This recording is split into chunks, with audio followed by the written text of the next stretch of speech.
the Awaken Your Ego podcast with Joanne and Ariana. We are a health podcast that explores topics to do with biohacking and self-discovery. We are also on the self-discovery journey, and we want to attract listeners that are doing the same in order to help them realize they're not alone. Ego differs from conventional medical spas and wellness centers. We believe that the secret to maximizing one's sense of self is in addressing the entire person, inside and out. We provide state-of-the-art aesthetic treatments as well as lifestyle management and holistic health solutions. We aim to please with our efficient and friendly customer service and guarantee with our scientifically proven alternative therapies and lifestyle optimizations that every patient will leave our care with a boosted ego. Our goal is to help our patients realize the necessity of self-care and to encourage them to prioritize their health and wellness goals. When we make self-care and confidence a priority, then we're able to bring to light our potential for happiness and growth. This podcast is a way to expand our reach so that we are able to spread the word on the importance of self, the whole self, inside and out. This podcast is for educational purposes only. Please reach out to your medical provider if you have questions about any of the treatments we discuss to see if it's a right fit for you. Now on to our show.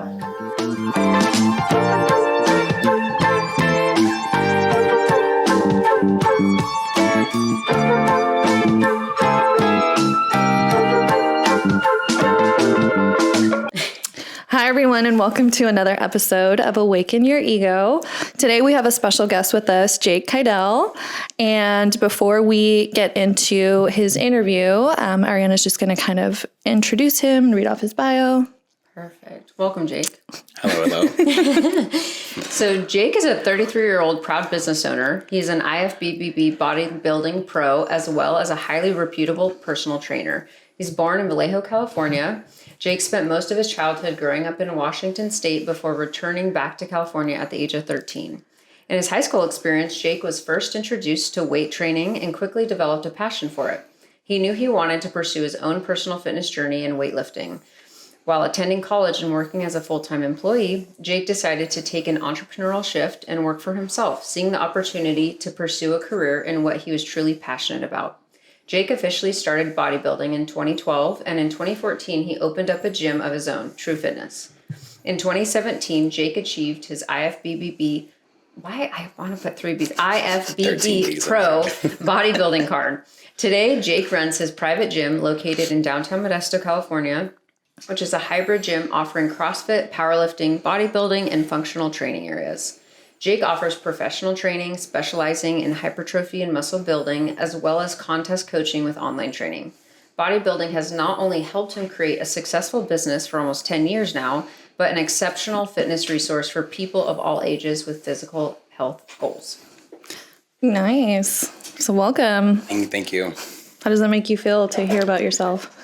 Feels good, actually, because sometimes you just don't sit and look back at everything and think about it, because it's just day-to-day grind type of mentality, if you will. So true. So, you don't think and sit back and look at what you created, and that's where I've had to do that a lot the last kind of year, because it's always like, what's the next step? What's the next step? Instead of appreciating what you've done. So the last couple years, especially in the new location, it's been nice to see that, and especially during our official grand opening, because we opened during COVID, so we couldn't have one. When we got to have it a year later, it was pretty awesome to see the amount of support, and a couple hundred people show up to it throughout the day from the Bay Area, Sacramento, even down from Fresno and Bakersfield and stuff. It was pretty fun. That's awesome. Super cool. And I think you're so right. A lot of the time we're so busy on that hamster wheel, just pushing everything forward, that you're not like, I'm pretty awesome. Look at what I'm building and manifesting as I'm doing the daily grind. I think that's really cool. Definitely. So tell us a little bit about yourself and where first attracted you to bodybuilding. Well, as a kid, I was not the healthiest in shape kid. My natural genetics, if you will, weren't getting me to be jacked and tan. So at a young age, I kind of was very self-conscious about the way I looked, was overweight, and didn't understand why I was, because you didn't look at everybody else like, what's wrong with me type of thing. Not to say things wrong with me, but I was curious, okay, why? And then obviously you get older and you think girls look at other dudes that aren't in shape, if you will, right? it's not the dad bod era then. So it was like a self-conscious thing and something that I wanted to do for myself. So I started like dieting, even though I didn't know what I was doing. I just cut all soda, candy, like typical stuff out and only like steak and salad. And so long story short, did this little journey on my own. And my mom actually used to be a figure bodybuilder, if you will. She never actually competed because back then you technically had to do steroids to get on stage. That's like it was a thing. But she never would. And so she was big into like the mindset of eating and training hard. And so like she introduced me to a typical bodybuilder diet and tried to help me out and introduce me to it as far as like go working out, this type of food you eat, so on and so forth. So yeah, that was more motivation. And I wanted to look like a Super Saiyan for anime nerds. I wanted to be jacked. And so that's where it all kind of started. You know, it wasn't as much about health then. It was more of the appearance and what I wanted to be looked at, which is a good and bad thing, I guess, if you will. But as I got older, obviously, and introduced to the more health factor and people and age and everything else, it became way more in depth, obviously. So, but that is where it began. So. Oh, that's really cool. What would you say is the biggest takeaway you've learned about yourself from your bodybuilding experience? Bodybuilding was great for my anxiety and OCD, to be honest, because there's a lot of structure with it. I also wasn't big into partying and everything else, so it kind of fit a certain lifestyle that I liked. And again, at an earlier age in high school, again, I wasn't into partying and drinking much. I liked working out. I liked sports. So bodybuilding for me was like something I could 100% engulf myself into and not have to think about other stuff really, because it was so attention to detail, if you will, was like the importance of it. So like every 2 hours, 2.5 hours of eating this and that. Granted, it was probably a little unhealthy then how intense I was, but that was before I realized how bad anxiety and like OCD I had. So, but the benefit of it is that it's made a career for me and showed me that I had more passion in not only helping myself, but anybody could do it. And I found a lot of appreciation and fun helping others achieve that, especially who had the same mindset I did, whether they were self-conscious, male or female, and the process was the same for everybody. So I enjoyed that aspect of it a lot. So realizing I was way more compassionate for others than I thought and appreciated that aspect of it was something that drove me more into wanting to do it for the long run and like my actual profession. Oh, that's really cool. Where would you say your personal drive comes from? I don't really know. Myself, actually, I guess. Like, there's nothing that I wasn't motivated because of somebody else. You know, I didn't look at other people necessarily that were successful and thought, oh, I want to be just like them. I just kept doing it and just wanted to get my pro card. And then I worked at a couple facilities and realized, you know, that something that I want to do and take further. So I always felt that I could be and do better than what I was being put into or my surroundings. And I wanted to bring something different to other people that they can enjoy. So give them the opportunity that I had, but give them something also better than what I had. Mm-hmm. So that's where I feel that that was my drive. Like I wanted to provide better, regardless if it was providing better for myself, providing better for the people I was working with or coaching, and then bringing private contractors, if you will, as far as trainers, giving them a better opportunity to make an actual living out of personal training versus what a corporation gym offers, which is nothing. Mm-hmm. So it kind of sounded like you wanted to take more control of your life. You didn't really know a whole lot and you kind of just did it. And then as you learned from what you were doing, now you're teaching. Yes, basically. Yes. Mm-hmm. And back to the anxiety thing, you say the control, like with anxiety, obviously you want a lot of control of everything you do. So I could control every aspect, every next step, whether it was business, bodybuilding, who I was around, what I did on my daily choices. Those are the things I could control besides natural life. Mm-hmm. And that's kind of what I just kept doing, you know? So it was a healthy, unhealthy, but also healthy thing, if you will. So. Well, I love that because I feel like sometimes people get so obsessed with looking around and like you said, looking at someone like, oh, I want to be like them or I want my business to look like theirs. And ultimately that's such a facade. Like you don't know what goes into that. And so competing with someone else is so not it's not a long lasting thing, right? I love that you're competing with yourself basically and evolving and growing on your own. I think that's something that can continue on, but I think some people get lost in that. Not that I've been in the business for 20 years, nothing, but 10 years ago, social media was a lot different then. So like when you only had MySpace and it led into slightly Facebook, there was a still different realm around it. It wasn't really business orientated, and you didn't have the fake Instagram worlds that you do now. So then I only knew what was in front of me. There was no really comparing to other people, and the people I technically could compare to, I knew I could do better, you know, and that's just more, I think, your own personal, like anybody, whether you're happy where you're at or not, you make that decision. And I knew I could provide better and do better, not only for other people, but for myself. But I never had like the Instagram world to either make me feel dumbed down because I didn't have what they have, but I also knew that I could do better and continue through. So like I said, there wasn't this outside world of watching other people, you know, and even in bodybuilding is a lot more popular now than it ever was, even just the working out in general. Like I'm sure all of you can see the way Instagram has changed that. But then if you were a bodybuilder 10 years ago, you were weird. Like you were really weird. Like really niche up when people walk up to you like, you do what, bro? You eat the same shit every day?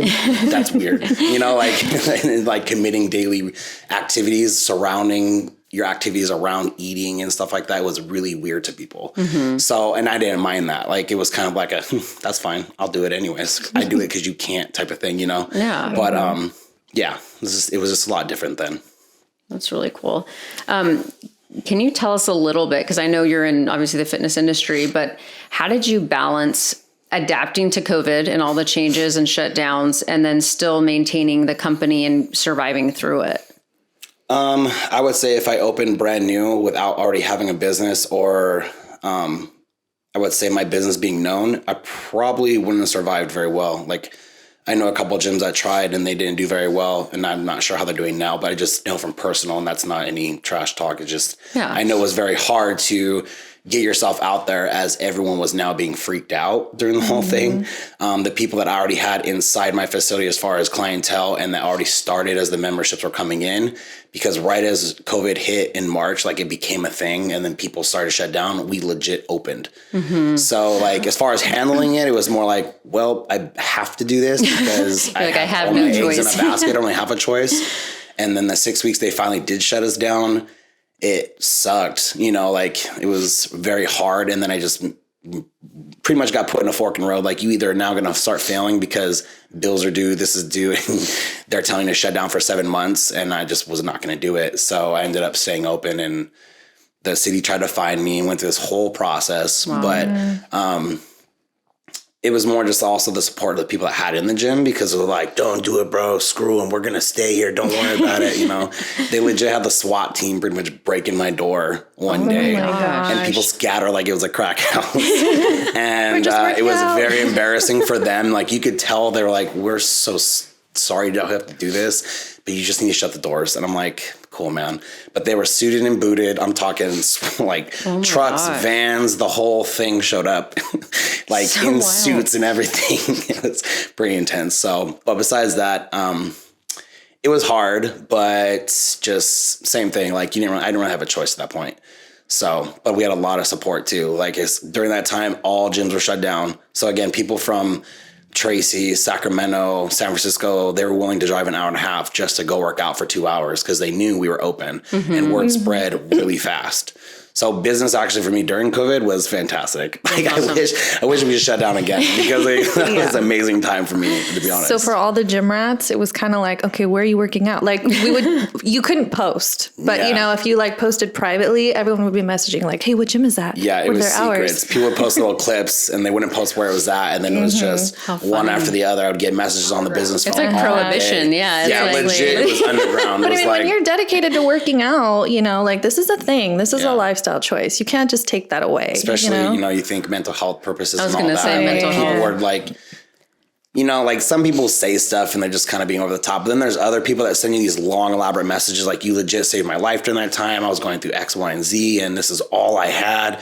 So we got to get some of the, like, when I received some of those messages, it was all for sure worth it. Like, it was worth it in general, but those is where like I said, it's not just the look, the physical appearance, it's the mental appearance or the mental aspect that was helping a lot of people during that time, including myself, because I got to work out. It was my gym, but it's still like, it was more fun to see that many people come in and just vibe. Like we had no drama, no fights. And there'd be like 60 people in my gym at the time, which I'm not sure if you guys have ever seen the inside. It's not that it's small, but it's not, corporation gym. So when you got that many people in a building, but everyone's just flowing, it was very cool to see. That's awesome. What's a way, and I'm sure you deal with this a lot with like your clients as well, like people, I feel like change is hard. We like to create excuses for reasons why we can't do something or should do something, but it's like, how do you overcome your own excuses when things get hard? My own personal excuses? Do you have any? I don't really know because I'm not trying to be like, but like, I don't really think about excuses when it comes to, I guess, my own self, or because I've been so programmed to just doing it myself and going and getting after it. And I don't wait for people to do it. Not that I have a hard time trusting people, but I've learned to not trust people because one, their intent isn't always to first help you. Two, your goal isn't as important as them. And so waiting for people to help almost leads to disappointment sometimes, a lot of the time, just to be honest, especially in certain situations. So I don't really, not that I don't deal with that. I deal with that probably in certain other aspects of life. But when it comes to like working out, like everyone deals with aches and pains and injuries and everything else. And you can have all the excuses in the world, but I know what I personally get out of it. So even though I'm still working through it, I know if I didn't do it, I would be very upset and unhappy regardless. So I don't really find excuses not to do it or stay motivated or eat the same food every day because I just know that I personally will be unhappy, like even more unhappy than I'm unhappy now, let's say, right? If I am unhappy. So I guess just the knowing that my mental state wouldn't be okay if I didn't do the things I do on a daily, and everyone gets tired, everyone gets bored, or it feels like it's not worth it. But if you really sit back and think, like, it's going to be worth it. Well, and you're the type of, I can tell, like, I'm just talking to you for a few minutes here, but it's like when you set a goal, you're like, I'm going to do it, right? And then you plan that out and you're willing to do every step it takes to achieve that goal. I think some people have to like learn that, right? That what their drive, their purpose is. But I feel like in order to, operating in that way is a lot more satisfying. Like you said, it's like when you're not subscribing to your own bullshit, you're not like stopping yourself from progressing. And I think you can find excuses all day long. Yeah. Anybody can find an excuse. So that's why I asked if you're asking me personally or other people, because me personally, I've never really used an excuse to stop me from doing anything. And I don't really set a goal unless I know I can do it myself, I guess, you know what I mean? So I don't, again, not relying on other people. I'm like, here's my idea. What do you guys think?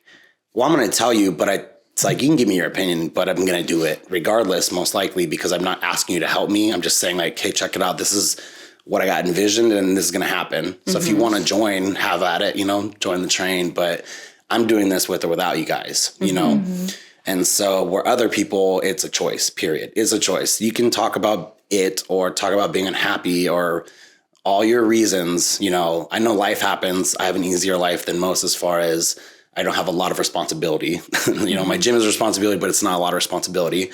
There are things in life that obviously can get in the way, but it's still a choice. Like, would you rather be healthier mentally, this and that, and take another hour of your day to do something that you don't feel like doing at least, or at least not right away until you do enjoy it? Or do you want to keep complaining about it? So I'm not to say that those aren't real. Like I do understand the opposite side of it, but that's just never been me. If I want it, I will do it. So. And I think that it is a choice. Like something that I find with patients, it's like you can have reasons and you have excuses. So it's kind of like you need to self-assess that. Like, is this a legit reason why you cannot get this done? Or is this just an excuse? Exactly. But usually it's your own perspective. How are you actually looking at it? Exactly. And it's kind of hard to, at one point as like a coach, if you will, or like the trainer, it's kind of, you just call the person on their bullshit. Like eventually it's like, hey man, I do hear you, but it's been 3 months now, or a year now. When are you actually going to make the choice to just stop doing this when you already know it's bad? Because no one's making you do it or not do something. You're choosing legitimately to do that act of whatever that may be or not do on your own. You know what I mean? Like, no one's got a gun in your head saying anything. You're doing it and you still do it. And then you complain about it. So I don't really feel bad after a while. And my clients know that. So like, if I give them a diet and I ask them, you know, like 4 months, so how's that diet going? They know like, oh shit, he caught me. Like, you know, like I'm not going to keep asking because I'm not a babysitter. I'm professional at what I'm doing. If you choose to follow it, I've given you the steps. You can do it. And when you're ready, you can choose it. Or maybe it's going to take you a couple months. That's fine. Like, I'm not going to sit here and babysit that aspect though. You're coming in, I'm going to train you as if so. I will question you here and there if I notice something. But besides that, it's always going to be a choice. There is no secret to the process. And that's where a lot of businesses try to make it like it is. You know, like there's a lot of personal trainers in this area and gyms. I know a lot of you probably know a lot of them, but at the end of the day, there is no secret. There is a certain process. You either do it or you don't do it. You know what I'm saying? And so regardless of who you go to, it doesn't matter. It is pretty straightforward and it's up to the person regardless. Have you read the book Relentless? I've heard of it, but I have not read it. You should read it. You're a relentless person, totally. And I think I've coined myself as that as well. But I feel like we all have to get to the point where that drive overcomes the excuses and you're just going to make it happen no matter what kind of thing. So I love that you have that like no BS mentality. Like, yeah, for sure. And again, I know things happen in life and life is life, but it's still going to be a decision regardless, you know? So. Oh, totally. That's great. So with you mentioning life, what role does your sense of self-awareness or mental health play in your everyday life? Personally, self-awareness had a lot to do with how I ran my business and who I put in my business. And like, as far as trust, like I said, I don't trust a lot of people now. Well, let me rephrase that. I shouldn't say I don't trust a lot of people. I make people earn a certain level of trust, you know? So, and it's okay that like, I don't treat people differently because they don't earn that. I just pick and choose who I'm going to put that full trust in based off of their actions or what they've done prior to. And I don't ever expect anything from people because I don't like being disappointed, you know? So if I ask to do something that's pretty simple, you know, like, and it's very rare, they're going to kind of show me like, okay, like where's the importance on your scale? Like if it's something so little that you just couldn't do it, now I kind of know where we stand, you know? And you're not going to have a lot of those people who are going to be a diehard that you can trust, obviously. But back to your question, the way I run business, my trust in people, boundary setting, like especially when it comes to private contractors coming to my facility, like I treat them obviously like if it was my own family, you know, not to say that family matters, but at the end of the day, everyone gets the same like starting ground. This is my line in the sand. I'm going to meet you here every day. You can meet that line with me, but I'm never going to cross it, you know? And if you don't want to meet that line, that's okay. But I'm not going to be offended that you don't meet that line either, you know? So you're going to do your own part in this. And if you want to do it, we can walk as close to that line together for as long as you want. But I'm not going to expect you to come over this way and me to go over there either. And if I do step over there, I'm still not going to expect anything out of it. It's just we've reached a certain point that I would think that you're going to appreciate it for one. And two, I'm doing it out of... It's almost like you're expanding your trust a little bit. I appreciate my own, like, I'm going to do this because I want to, not because I feel like I have to. And that's helped me set a lot of boundaries with just people in general. You know, even members coming in, like, of course, everyone wants to be friends, this and that. You can be friends with everybody, but there's a different, like, level, if you will. And so, because before, to answer your question again, the way I have to say this, because before it was like I gave everything to everybody and I was just filling everybody's cup. You know what I mean? Like like that's who I wanted to be. And as I get older, that's just not reality. Like people most of the time are not that genuine. So when you give, it's not that you have to get back, but when it's not appreciated, you start learning differently. Feels icky. Yeah. So as a business owner at 24, I'm like, I'm dealing with everybody older than me, adults, if you will. I'm talking 40-year-olds, and they do not understand how to do basic shit or appreciate basic shit. You learn real quick. You know, like as a business owner, when I'm getting phone calls at 9:00 at night because two people are beefing and they're 36 years old and they talking like they're on the high school ground, like, what do you guys want me to do about this? Yeah. First off, you're not my employees. Secondly, how do you not play nice at work? Like, we go train people, you leave. I'm not asking you to do anything else. Like, why are we having this conversation right now, you know? But that's like, when I started the new gym, I clean slate, like fired everybody, kind of. I released people out of this certain situation, and I gave the option. I talked to every one of them, gave the option to come back and be a part of it. And I said, look, this is the way I'm going to run my business for my own self, for my mental health, my awareness of what I have going on. And at this point, I had been going to therapy personally for probably about 8 months now, to where I had to deal with a lot of these issues and why I am the way I am. And so to help that's where I made this decision. And I said, look, to be a part of this, here's your new standard. Like, this has to be it. And if you don't want to do it, that's okay. But I can't have you be a part of this.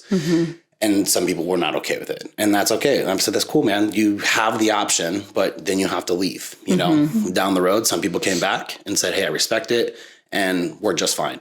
Other people, not so much. And I never turned back or even cared, just because my own personal health, obviously, and mental health inside my facility was more important to me than helping somebody else make a career for themselves while I get shafted, if you will, you know? For sure. So that has been a huge difference. Like, the self-awareness and the mental state has helped me walk into my gym and not feel like I'm walking on eggshells. Like, I don't have to be nervous to talk to people anymore. Like, if I have an issue, I'm just coming and telling you. And there shouldn't be an issue at this point, because I didn't let it fester, right? Like, it's pretty basic. We either did something bad or you didn't, and we're going to talk about it and we can get over it.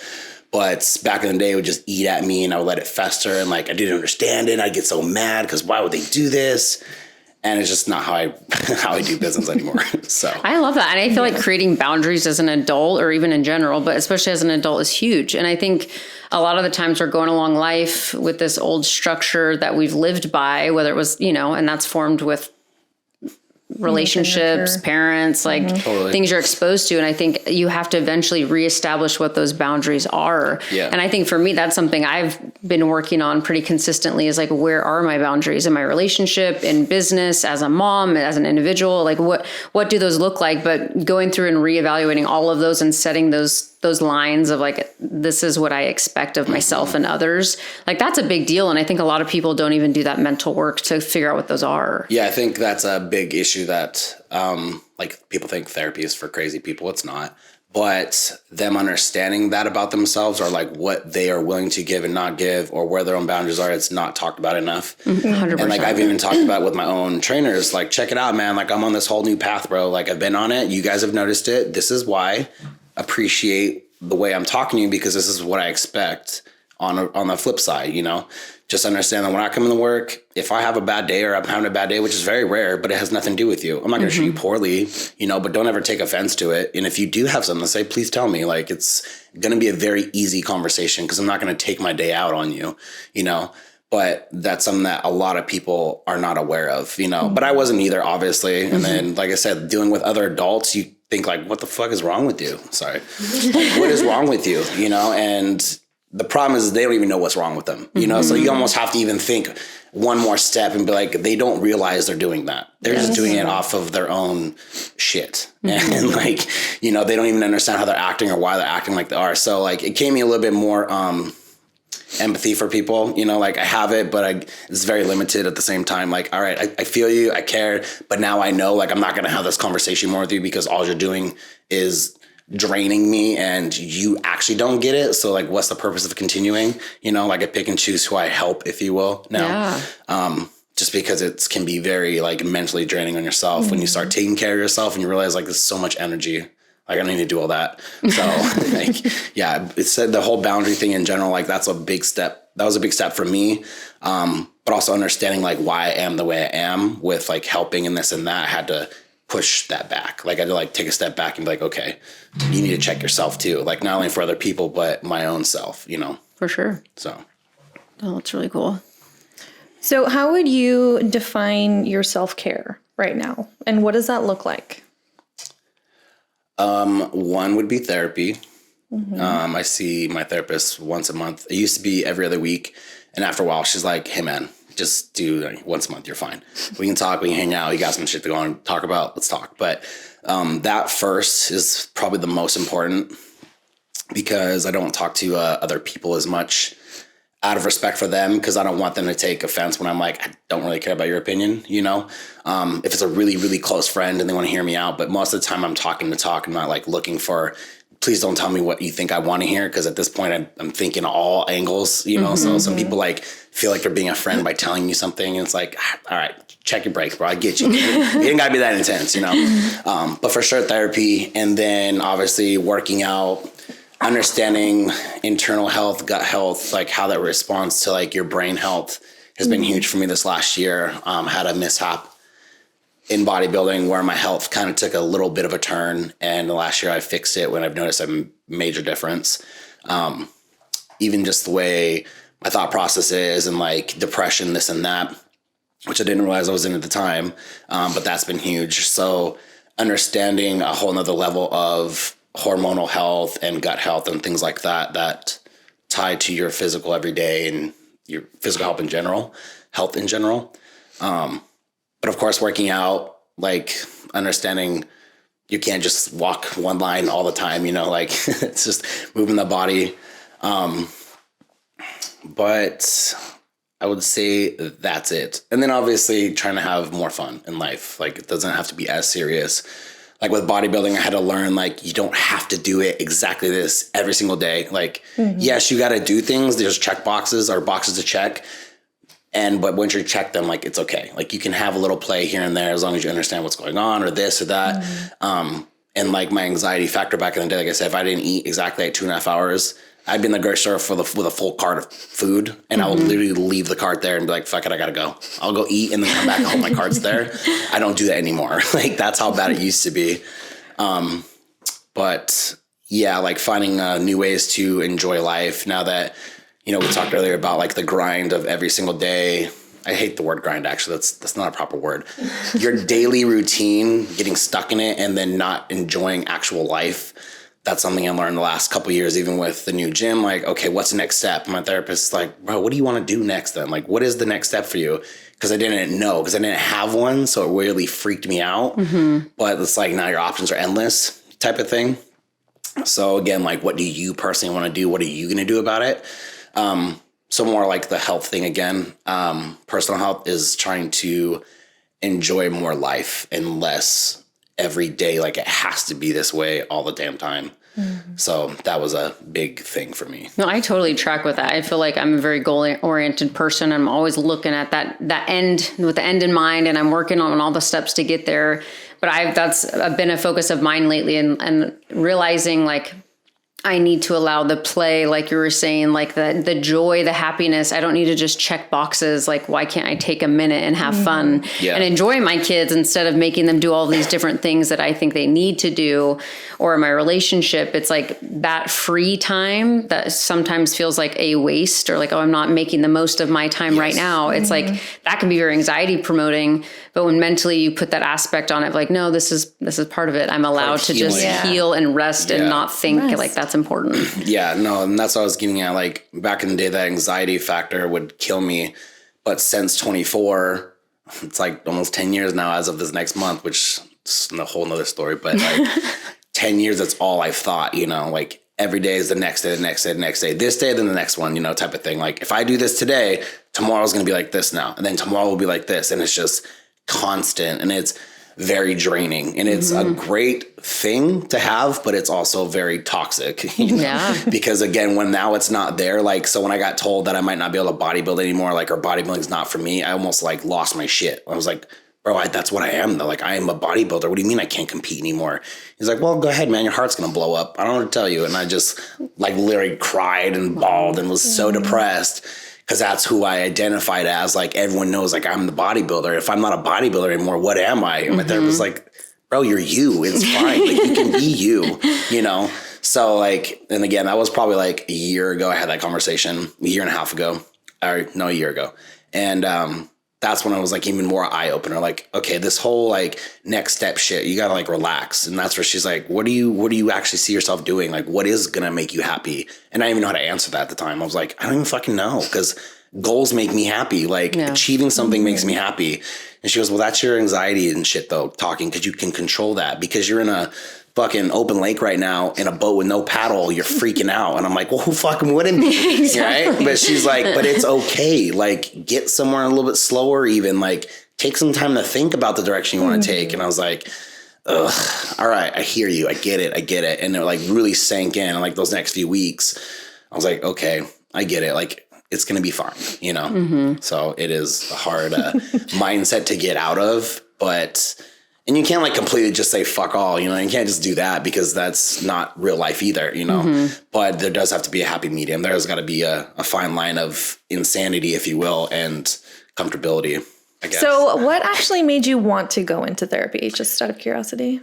Ex-relationship told me I was crazy, need medication.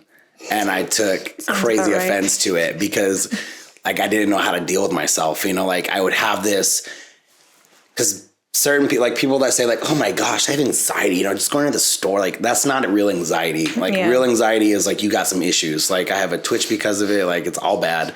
And if like I get super into my thought process, if I get super into that mindset, I don't stop thinking, like it just gets overwhelming. So that's where I have to control myself and like ease myself. I'm like, hey man, take a second, breathe, think about it and let it go. But she told me I was very offended because I'm like, I'm not fucking crazy. I swear. Okay. I can't help it. And, needless to say, like we're cool. And then, she said, hey man, like you need to see my therapist. She specializes in this, blah, blah, blah. And I wasn't really against it, but I was like, I don't like talking in front of people like that. Like if you put me in my gym, you bring me a brand new person, walks through, whatever you want to talk about all day long, I got this. But stepping outside of my realm, if you will, like you put me in a bar with a bunch of people, I'm like a fucking fly on the wall. I don't know how to talk to people very well. So, but she just said, you need to try to talk to her, this and that. And it was nice because it was actually through FaceTime, so you don't have to go in person. Oh, nice. And so for me, that was nice, already like a chill situation. And the first time she talked to me, she's like, so what are we here for? And I said, I don't even fucking know. I don't know. I don't even start. And she's like, okay, we're going to start talking questions and asking this and that. And then it was just like this floodgate of everything, you know, and obviously every single time I went, it was more and more and more like aha moments. And because at first it was just really about anxiety and why, and like what happened in the past, why you like this, you know, we talked about the twitch, this and that. And that led to so much other shit that of why I am the way I am, with like people, the way I respond, my emotions, like being an emotional person, that most people don't want to talk about. And it's not like I like saying I'm an emotional person, but it's not a bad thing, obviously. But I realized how much more I am emotional than, I guess the opposite. Like some people just don't give a shit about stuff. And I give a shit about everything half the time. Like almost to the point I just like, I didn't want to hear it. I didn't want to hear it because I don't want to even think about it because I'm just getting emotional about it or whatever, you know? But that was the reason I got into therapy. And then it just became like something I really enjoyed doing. And looked forward to it because every time I would talk to her, even though it almost seemed like nothing was there to talk about, it always ended up being something, and it was something new every time. And it was, again, like eye-opening to me. And as you heal, if you will, you know, this process of life is always going to be life, you know, and everyone's like, why always me? Why always me? You can play that card all fucking day long, but at the end of the day, it's going to keep happening. Like regardless, the intent of it is going to be maybe slightly different, or the situation itself might be slightly different, but the actual situation, the ground situation of it, or like, you know, the base of it is the same. What changes is your response, right? Like it changes how you think about it, how you react to it, how you're going to think about it, and then think about your own response, or all of that, really. Well, and taking ownership that those are all in your control. Yes, like you can control those things. That whole like, that's just the way I am. No, it's not. It's hate not. that. That's, oh my gosh. And that goes for everybody. I ain't just girls, it's guys, everybody. So, and I hate that thing. It's not the way you are. You just don't give a shit about anybody else but yourself. So instead of like, even if the person's wrong, for sure wrong, doesn't mean you got to act a certain way. You know, like think about the bigger picture. You know, there's so many other things. We're going to talk about that. There's so many other things to go into that. But just reoccurrences constantly would keep happening. And then I got an opportunity to become this new person with therapy. And every time I'd bring it up to her, she's like, do you not see these things happening all the time? And like your different response and how you talk to me. She goes, you used to talk very poorly to yourself. And that's something I hear a lot of people do. And I never realized it, you know, like talking to yourself even out loud. And I'm like, I'm such a fucking idiot. Like, why do you do that? Why are you an idiot? You made a mistake. It's okay. And I never understood that. I'm like, I don't know.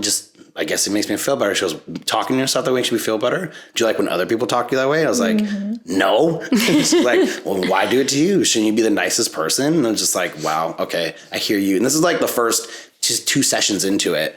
And so like 6 months goes by and she's like, do you hear yourself have a different type of conversation with yourself now? Like you stop and think about it. You're aware of the situation. You're aware of your original response just because you already know how you would normally do it. And then now your response is different, or your thought process or how long you let it affect you is totally different. And I didn't really pay attention until she said it. And then it was just like something kept happening, whether it was, again, a very similar situation or something completely new, but it was a new opportunity. Like, okay, all right, bro, here's all this work you've been doing for yourself. If you're really about it, are you going to be the better person or better for yourself and choose a different path, right? So, and a lot of people I know that go to therapy, like, I've been going for therapy for 15 years to figure this out, but they're still the same. So then what are you doing then? You know, like saying you go to therapy doesn't make you a better person. Being a better person makes you a better person. Like if I didn't go to therapy from the rest of my life, I've learned a lot about myself where it's like, okay, I get it. And a lot of it is common sense, but no one wants to be told it. And again, the choice, talk about choice, no one wants to accept it and make that choice to actually be better because they're so stuck in living like that's just the way I am, you know, and a lot of it's due to, I hate to bring it up, but like the signs, if you will, like, right, I'm a Pisces, I'm emotional. Yeah, there's certain things about it. I'm not denying that, but it doesn't give you the right to act a certain way and just be okay with it and fuck everybody else around you, you know? Yeah. So, and I think a lot of people still choose to do that, you know, so. Do you feel like therapy was always like, were you always motivated to keep going back, or was it kind of hard and did you feel like you had to push yourself to like keep going back? Absolutely not. I kept going and wanted to keep going. Like I said, at first I was seeing her every other week and she's the one that kept recommending like, hey man, like you're doing okay, bro. Cause sometimes we would talk about the same shit and I didn't even care. Like, I'm like, fuck it. I don't even care. We're talking about the same shit. And we didn't even really have a point. Sometimes we would just bullshit for 45 minutes. And it was just like, here's your $150, boo. I'll see you in 2 weeks. And she was like, are you sure you want to do this? I'm like, I don't even care. It makes me feel better. Like, it makes me more aware of things. And even if I have to keep talking about it over and over again, I'm more aware about it every single time. So like I said, at first, like 20 minutes into it, it's kind of like, I don't really know what to talk about, but something always came up and there was always like an end point. Like it was always like, that's why I needed to have this conversation, right? Like very rarely. And then there's sometimes like as a human, some things you don't want to talk about because you know it's going to be some deep ass shit. And you're like, fuck, I'm gonna push this one out, right? Like, and I told her like last time we had a therapy session, I said, all right, I hope you're ready for today because this is about to be a bunch of shit. And she's like, oh God, what happened? I said, nothing really. It's just something that I've been putting off for probably 2 months now, 3 months. And I should have talked about it then. I just wasn't ready. And she's like, fuck it, dog, let's hear it. So, and it was just this big old thing. She's just like, wow. And technically she's like, this is a whole new side of you I've never met. Like, why are you so scared to talk like this? I was like, because it's emotion and I'm getting like things off my chest / being very vulnerable. And I was like, every time I've ever been vulnerable, you always get hurt, whether it's a friendship, relationship, people in general. Like I'm a kind person. So I don't understand how people are rude or this or take advantage or whatever the case may be. And talk about like reoccurrences. People are that way. People are going to use you for everything they can, you know, and they don't even realize they're doing it half the time. So you got to play that gray area where it's like, what a dick. But they probably don't realize they're doing it, so I'm just going to fucking get over it. Like, it is what it is. Yeah, but like it's nothing personal. Yeah, but the boundary setting now is where, like, you keep doing it and you keep expecting a different response when it's going to be the same. Instead of waiting to let someone earn that, and then you can do that. And even then, someone's still probably going to fuck you over. But at least you knew ahead of time, like, all right, I'm going to take this special person. I might put a little bit more effort into them. And if they do it, I already prepared myself for it. Like, I already expected this to happen in a sense. not that you have to expect the worst out of people, but there's always going to be the reality of like, you can't just give everything to everybody and expect that they're going to do great things. Just like you can't expect everyone to be a complete dickhead, but it's going to happen, you know? So, anyways, yeah. So like there's times where I decided like, okay, I really need to talk about this because it was eating at me and I knew, and this one was especially bad, but regardless, I was always motivated to keep going back, and I probably will do it for a very long time just because I like it, you know? When I was recently talking to my husband a little bit about that concept of as an adult, like being open to looking at triggers and your trauma and your history and learning more about yourself. And it's like almost at first that feels like really hard because it's like you're saying, like you're learning consistently new things about yourself and like, gosh, when am I going to be done? So it's like at first you kind of resist and then you get excited like, oh, cool, here's an opportunity to learn something new about myself that I didn't realize. So I feel like a lot of people have to get over that hump of like, why do I keep, you know, why am I so awful or why are things like this? And then you're like, let's go. Let me that's learn what I was more. saying about the choice thing though. You know, like I've heard a lot of people talk about therapy and like, oh, that didn't work for me. I'm like, okay, I understand there is shit people out there, like as far as you weren't a good therapist. Okay, I get that. Then go find a good one. But it all is going to come down to the choice. Are you ready for it? Period. Right? Like you can talk and talk and talk and talk. And like you talk about like my drive. Like I knew that something about me has done things to myself and other people that I didn't like. So she... at one point, like 6 months into it, complimented me, like, you realize you've taken a whole new, like, look at life. You opened a business. You mentioned, like, your new boundaries to people all around you, and you were able to keep a lot of relationships because you were still able to exist with them without having to cut them off. She was like, most people cannot do that. Most people are going to just cut people off and start off brand new because they can't handle that. And I was like, well, what do you mean? And I'm like, why is that so hard? You know, but she's like, because you don't understand that that's just the way people are. When they're ready for something, when they finally make that decision, they're not okay with having the uncomfortable situation where they set boundaries with people that they have either already been walked on, or because most people will also take offense to it. And if they do, you were okay with it. Like, okay, well, see you later. You know, most people also can't handle that. And I was like, okay, I get it. You know, not to pat myself on the back, but I was like, that's pretty cool, I guess. Like, I didn't think about that. But like business relationships, like my trainers, I was able to set those boundaries with them and understand like, hey, this is the new way I'm going to run this for both of us, for everything. So when everybody comes in here, whoever comes in here, it's a one-track mind. And if you decide to go off of it, you can.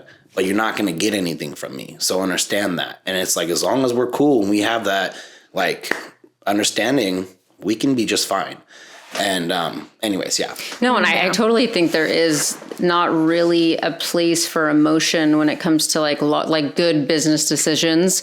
But like what you did, which I think what most people have to do is figure out where their boundaries are so that we don't even have to consider the emotion. Nothing's personal. It's like, no, this is a business choice. Do you fit or not? You know, because you're kind of already putting your emotion out there right from the start, though, with the boundary. Like, hey, look, if you do this, this is going to upset me to an extent, like we're going to have a conversation, or I'm going to end up feeling this way. So please, with this, understand that this is just where I stand on business. We can be friends. You can say hi. I don't care if you don't say bye to me. I'm not even going to be offended by it. You don't have to be friends. As long as this is something you can agree on, whatever else, better or worse, I don't give a shit. As long as it's not affecting my business when we walk through the doors. Yeah. You know, like I had a church, like, what am I supposed to wear a fucking mask when I walk through the door? I said, absolutely. I said, I don't give a shit what happened outside the gym. I'm sorry that that's going on, but that's not my problem. I have a business to run. And the people are walking in here, they need the therapy. That's why they're here, not you. You need the therapy, walk outside and go get some. But besides that, this is what we're supposed to do. It comes with the territory.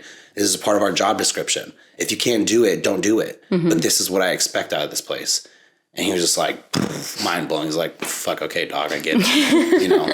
And he actually is way better about it. Like even him, it's one of my trainers specifically, like he's a really in-depth thinker. And like, because of this, he asked me a bunch of questions all the time. And at first I wasn't sure how to take the questions all the time. Cause I'm like, I don't know how to answer this, you know? And then I started taking it as a challenge. I'm like, fucking bring it, dog. Like you make me really think about shit now. Cause it always had to do with therapy or setting boundaries or why are we like this or what is this? And a lot of it is like setting expectation and not setting expectation and so on and so forth. But it was always like something, and ended up being always something I ended up talking about with my therapist like prior to. So I'm like, fuck it, I get to use this as, I don't get to deal with other people, but I'm gonna do it by explaining this right now. And it always was like that extra challenge, because not that I'm a therapist by any means, but I've done this enough to like, hey man, if you want to really listen to me, I'll explain this and my outlook on it. And it's not just a one-track mind. It's just the open-minded. This is not what most people do or think about, and you can, but you can't get offended by other things. You know, there's a bunch of shit, but I always took it as a challenge. Like, okay, I get to do something different now with this thought process. Well, that's good, because it also gives you an opportunity to be a student and a teacher. Yeah, because I'm just like regurgitating it and thinking my own damn self. Like, okay, if I was in this situation, what would I do? You know, so it's very nice to do. I like it. No, that's awesome. So is there any advice that you would give to your younger self? Go to therapy. Like, period. Yeah, just straight up. Not to be cliche, but obviously everything happens the way it happens and you become who you are. But just the idea of being careful who I put trust in and doing more for myself. How do I want to explain that? How would I say that? Doing myself the due diligence of understanding a situation before I put trust that someone else has my best interest. Because in like most situations I've been in where someone was like, hey man, like this is what we're going to do and da-da-da-da-da, like it's going to be great. It always ended up being me like, hell yeah, let's do this. And I put all this effort in and work, and come to find out it was a smoke and mirror type of situation where like I did everything and they got to sit back and reap the benefit from it. And that's why like at one point, like, you know, I stopped working for the man, if you will. Like I knew that I am a hard worker. That was instilled in me as a kid. Like, I don't care if you're shoveling dog shit. You're going to do it to your best ability because that's what you're getting paid to do. So like, get back to the job description. You have one job, do it and get paid to do it the right way, right? And do it the right way because that's what you're getting paid to do, period. So this is a little bit of redundancy, but that's the idea. And so when I started working for people, I hated it because like I would do all this work and put my all into it. And I would get, again, back to that, there's a goal. I had a goal that day when I walked in the work and I would achieve it and be so happy, but I would do it to my fullest. And then there was just like, I made the same money as everybody else who didn't do shit. And I took offense to that, you know, especially when I got in trouble in certain situations. And I had to question, like, why am I being like talked to right now? I do a lot of shit that I shouldn't be doing. And I do it because one, I'm bored at work. And two, this is how I was taught to work. And there's other people in here doing a tenth of the work, getting paid the same. Why am I in the office right now having a conversation here? I've done nothing wrong, you know? And there's many situations like that where I just realized like I will not do this the rest of my life, you know? And then watching my dad get shafted at pretty much all of his jobs he ever worked at, because my dad's the same way. It doesn't matter what the job is, he's a perfectionist and he does his full capability. And then he'd always be like, cool dog, we don't need you, fired, you know, type of thing. Or like, oh, now you're laid off or whatever, you know. And I always feel bad for my dad. And I'm like, I'm never going to be that guy. Like, I don't like school. I'm not going to be a doctor. I'm not going to be a professor or some high-tech person. I like working out and counting reps, you know, like having a certain knowledge on like all the things about it. And I just knew I didn't want to work for somebody when it came to the way I got treated. And I got to control every aspect of that. Obviously, no. I worked for a private business as a trainer. Same thing. I thought it was great. It was not so great. But I learned, even amongst the shit, I learned how to become better and also run a business. You know, people thought I was running the business at the time and this person's business. And so when I got to have my own, it was like, cool, man, I have full control now. And it's just not hard, you know, like people say it's hard. It's really not hard if you're that type of person. Like if you're driven and you like to have that kind of control, it's very easy. You know, the process to business is not hard. It's just, are you willing to do those things because it's what you want to do? And I did want to do it. So it was never like, oh, this shit sucks. Like, I like it. Like, I don't got to trust on other people or rely on someone to do it. I can do it, you know? So Yeah, it was a long drawn out answer to that question. But point is, I would just think about it differently, in certain situations. I wouldn't change everything, but that would be one thing that I would tell myself. All right. Well, thank you, Jake. We really liked having you on this podcast.